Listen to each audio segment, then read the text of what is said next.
आज यह सरकार जो केंद्र में बैठी है, यहाँ की सरकार से तो मैं क्या वो करूं। ये तो जिस दिन मेरे लोग जाग जाएंगे इनको भी हटा देंगे, इनको भी बता देंगे कि भाई अब जो है हमें ऐसे लोगों की जरूरत नहीं जो सिर्फ नाम हमारा लेते हो या जात हमारी रखते हो लेकिन काम हमारे नहीं करता, ऐसे लोगों की हमें जरूरत नहीं। मैं तो आपसे कह रहा हूं कि आज जो केंद्र में सरकार बैठी है वो सरकारी सारे डिपार्टमेंट खत्म कर रही है। आप बताओ दलित पिछड़ों के बच्चों को कौन देगा सरकारी नौकरी? पाल प्रजापति, कश्यप, कुमार, लोहार, जो तमाम जातियां हैं, सैनी हो, गुजर हो, जाट हो, तमाम जो शेड्यूल कास्ट की बैकवर्ड की जातियां हैं, शेड्यूल कास्ट की जातियां हैं, आपके बच्चों को कौन आगे बढ़ाएगा? जब इस देश में आज भी इतनी गैर बराबरी है कि लोग आपके हाथ का छुआ पानी नहीं पीते, लोग आपको अपने बराबर में नहीं बिठाते, लोग अगर आपसे रिश्ता रखते हैं तो सिर्फ इसलिए रखते हैं मेरे लोगों क्योंकि आपके पास वोट का अधिकार है। जिस दिन चला गया वोट का अधिकार, जिस दिन संविधान कमजोर हुआ वोट का अधिकार चला जाएगा, और जिस दिन चला गया वोट का अधिकार आपकी बस्तियों में कोई पैर रखने नहीं आएगा।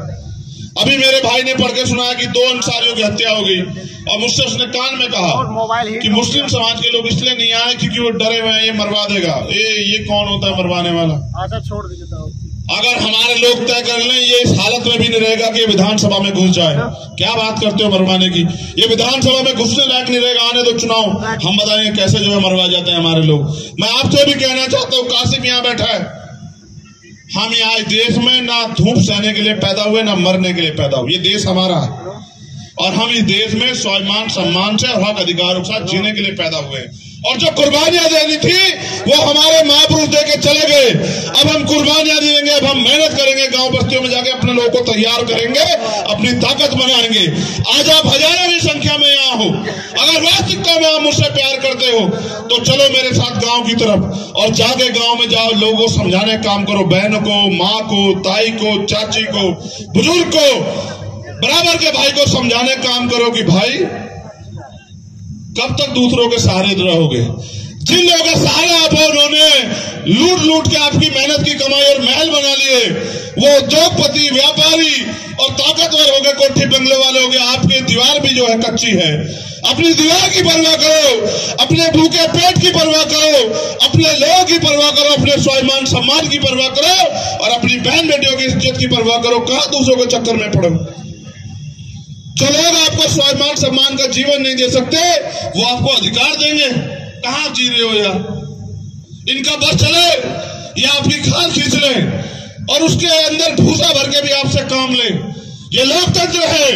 जिनके पास वोट है वो ताकतवर है, लेकिन जिनके पास वोट है उनके हालात देखो क्या। अगर होती हमारे पास ताकत तो टेंट होता 25 फीट का, यहाँ लगे होते एसी, मेरी एक बहन मां को पसीना नहीं आ पाता जब तक चंद्रशेखर आजाद यहाँ खड़ा था। अगर होती है हमें ताकत, और मेरा एक भाई नहीं बैठता है गर्मी में। इसको इस मंच से और सुंदर बनाते जहां हमारे लोग बैठे जिनकी वजह से हमें, लेकिन क्या करें, वो थोड़े होते साधन जो अपने मेहनत से तैयार किए उन्हीं से चला रहे हैं।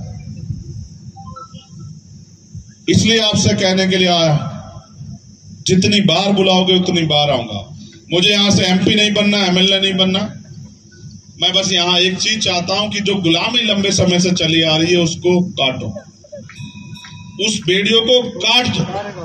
मैंने तो सुना अगर नहीं काट पा रहे तो उस टांग को काट दो, उसमें बेड़ी फटी है। लेकिन इस गुलामी की बेड़ियों को काटो, अपने पैरों पे खड़े हो, क्योंकि जब तक आप अपने पैरों पे नहीं खड़े होंगे कोई आपको जो है कोई सम्मान नहीं देगा। आपको अपने पैरों पे खड़ा होना पड़ेगा। जो नौजवान पढ़ रहे हैं मैं उनसे भी कहना चाहता हूं, खूब अच्छे से पढ़ाई करो। जो पढ़ रहे हैं वो खूब अच्छे से पढ़ाई करो, क्योंकि शिक्षा ही शेरनी का वो दूध है जो पिएगा और दहाड़ेगा। जैसे मंच पे बोलते हैं ना, ये पढ़े लिखे लोग हैं, आप भी पढ़े लिखो, रोजगार के पीछे चलो। और अगर ये सरकारें आपको रोजगार ना देने का मन बना ले तो फिर अपनी सरकार बना लो। ये झारखंड जो है ना, इसमें 90-95% आबादी SC ST OBC और माइनॉरिटी की है। मैं इसको बहुत करीब से देखता हूं। मैं मान्यवर काशीराम साहब पलामू गढ़वा बहुत आए, मैं भी आने की इच्छा रखता हूं और चाहता हूं कि यहां से कोई गरीब का बेटा भी आगे बढ़े। लेकिन आनंद तब आएगा जब आप अपनी जिम्मेदारी समझोगे। अकेला चंद्रशेखर क्या करेगा आप बताओ? अकेला चंद्रशेखर तो जिस दिन दुश्मन को लग गया कि हमारे लिए बड़ा खतरा हो गया, उस दिन वो कहीं ना कहीं से धोखा पहुंचा के, नुकसान पहुंचा के रास्ते से हटा दोगे। क्या करोगे फिर? कहां से पैदा करोगे दूसरा चंद्रशेखर? इसलिए समय की कीमत को समझो, अपनी ताकत को समझो। आज वोट का अधिकार है, कल ये नहीं रहेगा तो कोई अधिकार नहीं रहेगा। इसलिए आपसे कहने के लिए आया हूं कि अपनी ताकत बनाओ। और मेरे यादों को ये जो नौजवान साथी यहाँ बैठे हैं जो मेहनत कर रहे हैं, आप ही सोचो, जिन्होंने बिना किसी स्वार्थ के, मुझे भी नहीं पता था ऐसा समय आएगा कि हमें दल बनाना पड़ेगा अपने लोगों की रक्षा सुरक्षा और उनके अधिकारों के लिए, उनको ताकत देने के लिए। जो लोग यहाँ बैठे हैं इन्हें भी नहीं पता था कि कल दल बनाना पड़ेगा। सोचो, जिन्होंने बिना किसी स्वार्थ के आपके लिए हकों की लड़ाई लड़ी, अगर उनको अवसर मिलेंगे तो वो आपके लिए क्या नहीं करके दिखाएंगे। मैं तो आपसे भी कहता हूं, मैंने मध्य प्रदेश के लोगों से कहा कि जो समस्या आप समस्या समझते हो उसको एक लिस्ट बना के मुझे दे दो और ताकत बनाओ। जो समस्या आप बताओगे, जो मांग आप करोगे, अगले दिन उसको घोषणा पत्र हम लोग बना देंगे। भारत में सर्वशक्ति लोकतंत्र में है, सुप्रीम कोर्ट से बड़ा लोकतंत्र है और लोकतंत्र जनता के हाथ में है, जनता उसमें मालिक है। आप जिसको चाहोगे वो ताकतवर हो जाएगा। बस आप मेरे संदेश को लेके गांव देहात कस्बे गली तक चले जाओ और ये कहो कि आपका भाई आपसे ताकत मांगने के लिए आया है, आपका भाई आपसे अपने संघर्षों के लिए एक अवसर मांगने के लिए, और आपका भाई आपसे कहने के लिए आया है कि अब तो उठ खड़े हो। अगर कुत्ते के आगे से भी उसका भोजन छीन लिया जाए वो भी रिएक्शन कर देता है, कहते हैं वो सबसे वफादार होता है। आप तो इंसान हो, आपके तो सारे अधिकार छीन रही है सरकार, फिर भी चुप बैठे हो। तो ये तो ऐसा ना हो कि वो दिन आ जाए कि हम पे कुछ पछताने के अलावा बाकी ना हो। तो जो साथी काम कर रहे हैं, हमारे सम्मान्य नेता, उनसे भी कहूंगा, मैंने हमारे पीछे वो बैठा था राजकुमार, उससे भी कहा, तुमसे भी कह रहा हूं नागगणी, आप लोग नौजवान लोग हो, आपके अंदर हिम्मत है, क्षमता है, संजय और तमाम सब लोग, आप नौजवान लोग अपनी अपनी मेहनत का, अपनी क्षमता का प्रयोग करो। निकलो गांव में, साधन ही तो कम होंगे ना, नेताजी की तरह बहुत बड़ी गाड़ी घोड़े नहीं होंगे ना, मोटरसाइकिल तो होगी, साइकिल तो होगी, पैर तो हैं, अपने पैरों चलो ना। दुश्मन के महल से अच्छी होती है अपनी झोपड़ी। अपनी झोपड़ी में अपनी ताकत बनाओ, खुद के मालिक बनो, जहां इज्जत है। गली गली दरवाजे दरवाजे फिर घूमना बंद करो, किसी के पीछे खड़ा होना बंद करो, अपनी ताकत बनाओ, अपने आंदोलन को मजबूत करो। क्योंकि अगर किसी दूसरे को आपके हक अधिकारों की रक्षा करनी होती, आपको कुछ देना होता तो आज तक दे दिया होता। अब तो लूटने के कगार पे आ गया है, सब कुछ छीनने के कगार पे आ गया।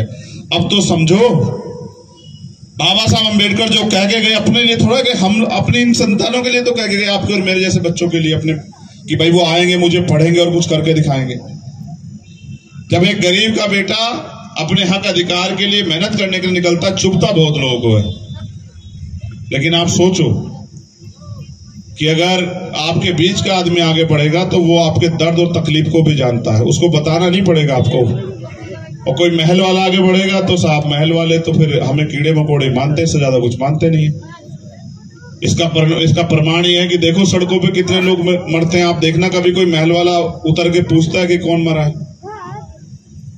इसलिए आप यहाँ बड़ी संख्या में जुटे हो। हम बहुत जल्द यहाँ आजाद समाज पार्टी का गठन करेंगे। मैं आपसे उम्मीद करूंगा कि आप बढ़ चढ़ के उसमें हिस्सा लोगे और मेहनत करके अपनी पार्टी, अपने संगठन को गांव-गांव तक पहुंचाओगे और अपनी ताकत बना के अपने पैरों पे खड़े होंगे। किसी के दूसरे के सहारे के चक्कर में नहीं पड़ोगे, क्योंकि साहब कहते थे जो सहारा देगा वो इशारा भी देगा, और जिस दिन आप उसके इशारे पे काम नहीं करोगे वो सहारा छीन लेगा, और जब सहारा छीन लेगा तो आप विकलांग हो जाओगे। विकलांग लोग कभी जीता नहीं करते। इसलिए अपनी ताकत बनाओ, मेहनत करो। बहनों को भी, जो संघर्षशील बहनें आगे बढ़ना चाहती हैं, उनको भी हिस्सेदारी दो, उनको भी जिम्मेदारी दो, आगे बढ़ो।